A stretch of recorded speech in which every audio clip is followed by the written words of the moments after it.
I accidentally bought some new books, so let me show you my mini haul.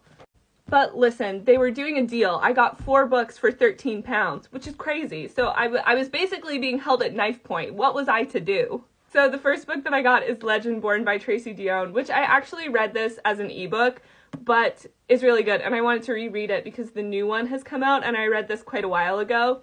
And I kind of wanted a physical copy anyway so that I could like mark it up and add notes or sticky notes and everything, because I'll likely be using this for thesis stuff in the future. Someone who studies medieval literature, specifically Arthurian romances, and adaptation studies in fantasy literature, I endorse this. This has my seal.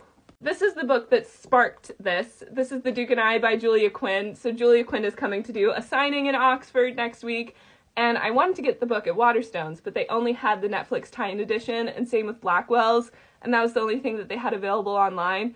And as far as tie-in editions go, it's a pretty nice one, but just not what I wanted. So I found this, and then things went off the rails.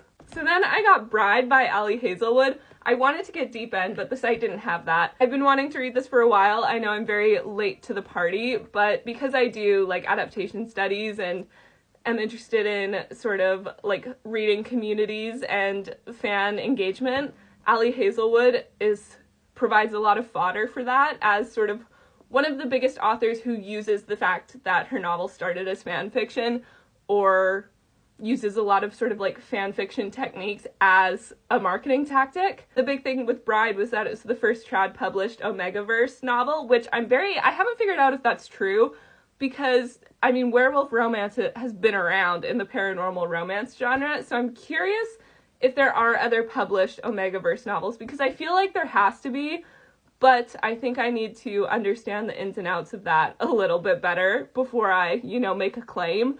So I'm very excited to read this. I think it's going to be a jolly good and bizarre time. Lastly, this is probably the one I'm most excited about. This is Bluebeard's Castle by Anna Biller, who I believe started as a screenwriter. So I'm curious to see how that kind of style translates into novel form. But Bluebeard is probably my favorite fairy tale, and it never gets adaptations. I think one of the only ones that I've read is Angela Carter's short story about it called The Bloody Chamber. It's also the title story of her short story collection of like feminist fairy tale retellings, which is really fun. But I'm very excited for this. Look at how gorgeous the cover is. It looks like an old school movie poster, but I think this is going to be quite good, and I'm excited for it.